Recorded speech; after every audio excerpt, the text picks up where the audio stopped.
जय माता दी। एक बाप के द्वारा बेटी को दिया संस्कार।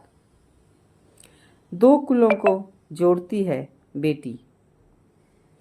विवाह के बाद पहली बार मायके आई बेटी का स्वागत सप्ताह भर चला। सप्ताह भर बेटी को जो पसंद है वही सब किया गया। वापस ससुराल जाते समय पिता ने बेटी को एक अति सुगंधित अगरबत्ती का पूड़ा दिया और कहा कि बेटी, तुम जब ससुराल में पूजा करने जाओगी तब यह अगरबत्ती जरूर जलाना। माँ ने कहा, बिटिया प्रथम बार मायके से ससुराल जा रही है तो भला कोई अगरबत्ती जैसी चीज देता है। पिता ने झट से जेब में हाथ डाला और जेब में जितने भी रुपए थे वो सब बेटी को दे दिए। ससुराल में पहुंचते ही सासू माँ ने बहू के माता पिता ने बेटी को विदाई में क्या दिया यह देखा तो वह अगरबत्ती का पूड़ा भी दिखाई दिया। सासू माँ ने मुंह बनाकर बहू को बोला कि कल पूजा में यह अगरबत्ती लगा लेना। सुबह जब बेटी पूजा करने बैठी, अगरबत्ती का पूड़ा खोला तो उसमें से एक चिट्ठी निकली। लिखा था, बेटा यह अगरबत्ती स्वतः जलती है मगर संपूर्ण घर को सुगंधित कर देती है। इतना ही नहीं, आजू बाजू के पूरे वातावरण को भी अपनी महक से सुगंधित एवं प्रफुल्लित कर देती है।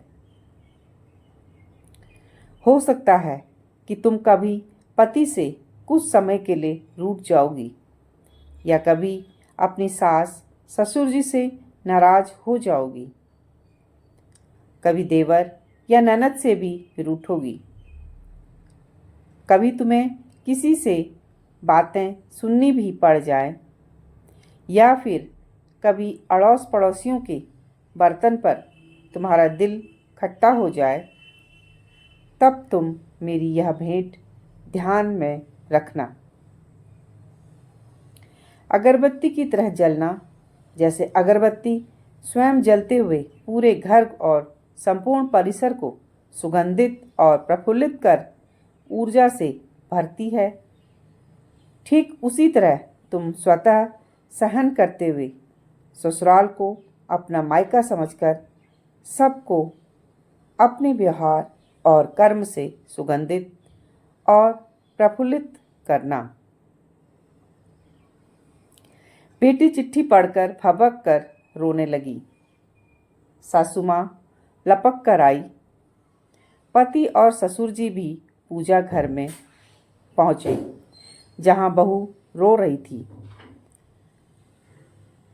अरे हाथ को चटका लग गया क्या? ऐसा पति ने का पूछा। क्या हुआ यह तो बताओ, ससुर जी बोले।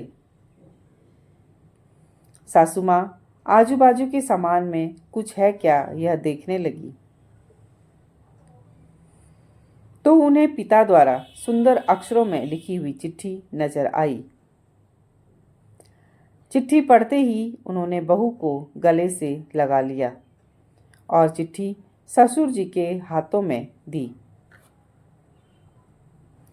चश्मा ना पहने होने की वजह से चिट्ठी बेटे को देकर पढ़ने के लिए कहा। सारी बात समझते ही संपूर्ण घर स्तब्ध हो गया। सासू माँ बोली, अरे यह चिट्ठी फ्रेम करानी है।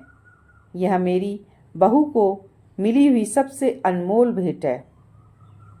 पूजा घर के बाजू में ही इसकी फ्रेम होनी चाहिए और फिर सदैव यह फ्रेम अपने शब्दों से संपूर्ण घर और अगल बगल के वातावरण को अपने अर्थ से महकाती रही। अगरबत्ती का पूड़ा खत्म होने के बावजूद भी क्या आप भी ऐसे संस्कार अपनी बेटी को देना चाहेंगे? सभी माता पिता और पूर्वजों को ये छोटी सी कथा समर्पित है। जय माता दी।